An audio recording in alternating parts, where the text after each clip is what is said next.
मित्रांनो, आजपर्यंत आपण खूप कबड्डीचे सामने पाहिलेत. खेळाडू जिंकताना पाहिलेत, हरताना देखील पाहिलेत. शेवटच्या मिनिटाला पलटणारे सामनेही पाहिलेत. भव्य दिव्य ग्राउंड पाहिलं, लाईट्स पाहिल्या, गळ्यात आयडी घालून फिरणारे आयोजकही पाहिले. आणि हे सगळं बघायला खरंच खूप भारी वाटतं ना. पण आज मी तुम्हाला या सगळ्या मागची खरी गोष्ट दाखवणार आहे.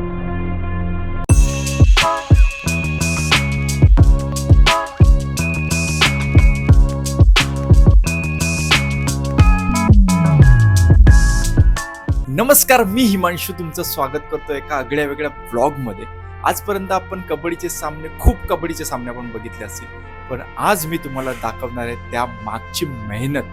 आपण फक्त स्क्रीनवरती कबड्डी जिंकणाऱ्यांना बघतो, हरणाऱ्यांना बघतो, पण त्या मागची मेहनत आपण कधीच बघत नाही. सो ह्या ब्लॉगमध्ये मी तुम्हाला त्या मागची मेहनत ह्या ब्लॉगमध्ये तुम्हाला दाखवणार आहे. सो चलो.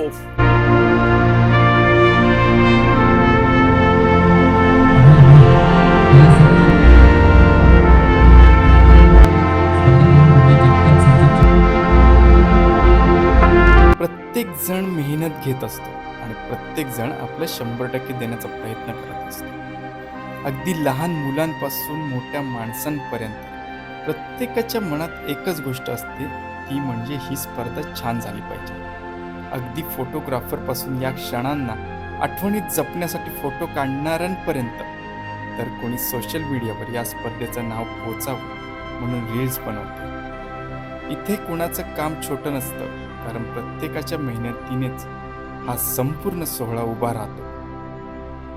आणि खरं सांगायचं झालं तर आपण फक्त सामने बघतो, खेळाडूंसाठी टाळ्या वाजवतो, त्यांचा जोश, त्यांची जिद्द, त्यांचा विजय आपण साजरा करतो.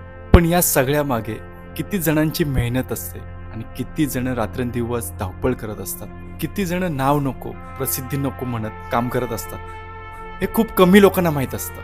म्हणूनच आज मी ठरवलं, फक्त तुम्हाला सांगायचं नाही, तर त्या सामन्यामागची खरी धडपड तुम्हाला दाखवायची. कारण मैदानात जिंकतो एक संघ, पण ही स्पर्धा जिंकण्यासाठी त्यामागे मेहनत खूप सगळ्यांची असते. कधी कधी मैदानात 2 टीममध्ये वाद होतात, एखाद्या गुणावरून चर्चा होते, आवाज वाढतो, वातावरण तापतं, प्रेक्षकही गोंधळात पडतात.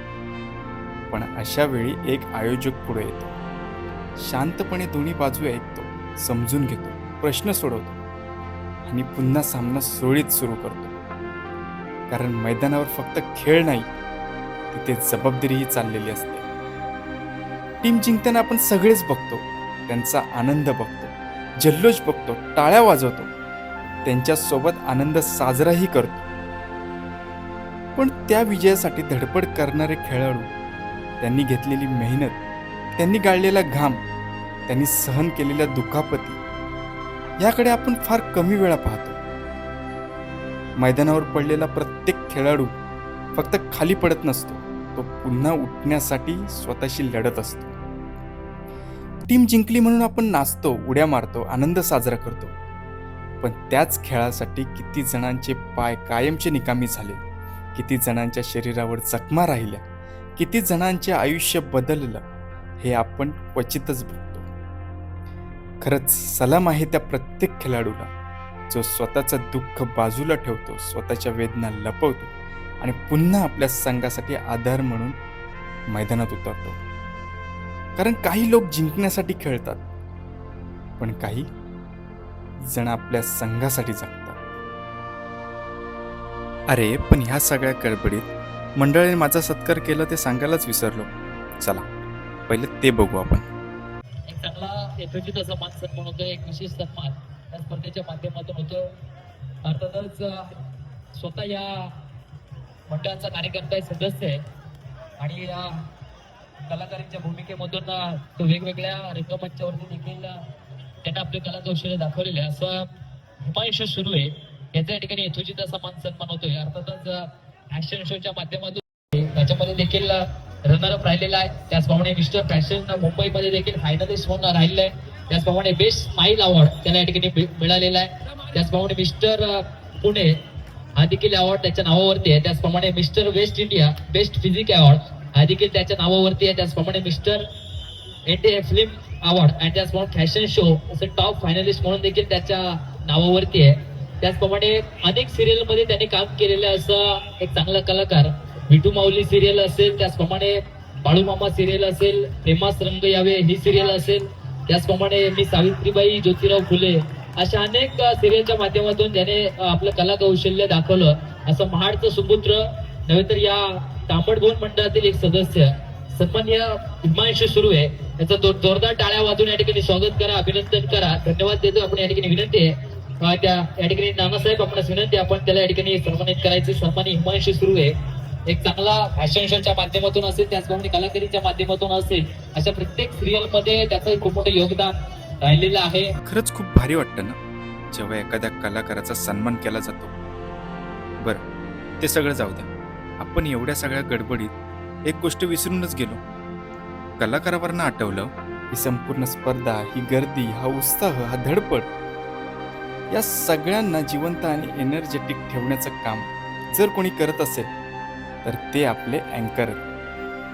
कारण मैदानावर खेळाडू खेळत असतात, पण प्रेक्षकांच्या मनात जोश निर्माण करण्याचं काम अँकर करत असतो. त्यांच्या आवाजात ताकद असते, शब्दात ऊर्जा असते आणि बोलण्यात अशी जादू असते की थकलेली गर्दी सुद्धा पुन्हा उभी राहते. त्यांच्या एका हाकेने टाळ्या वाजतात, एका शब्दाने घोषणा सुरू होतात आणि एका अनाउन्समेंटने संपूर्ण मैदानात पुन्हा उत्सव संचारतो. प्रत्येक रेडला रंगत आणणारा, प्रत्येक पॉइंटला एक्साइटमेंट देणारा, प्रत्येक मॅचमध्ये जिवंतपणा आणणारा, प्रेक्षकांना शेवटपर्यंत जोडून ठेवणारा तो अँकरच असतो.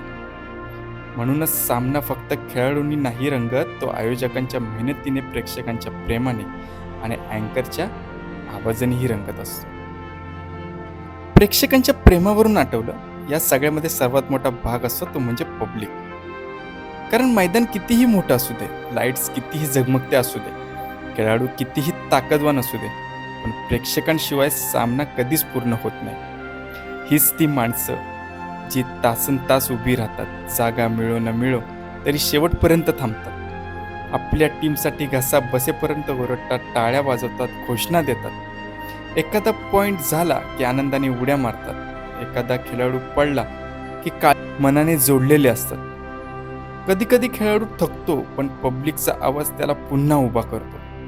खरंच सलाम आहे त्या प्रत्येक प्रेक्षकाला जो स्वतःचं काम बाजूला ठेवून वेळ काढून या खेळासाठी मैदानात येतो. कारण मॅच मैदानावर खेळला जातो, पण त्याला जीव पब्लिक देते.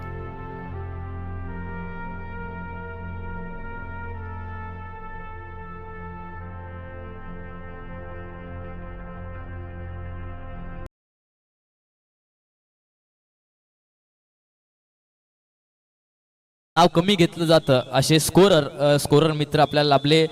प्रतिस्पर्धी संघ शेलू संघ आपलं या ठिकाणी बक्षीस घेऊन जा. चला लवकर शेलू संघ, आर्यन स्पोर्ट शेलू संघ आपलं बक्षीस घेऊन जायचं विनंती आहे. आर्यन स्पोर्ट शेलू संघ आपलं बक्षीस घेऊन जा. कॅमेरामन फोकस करो.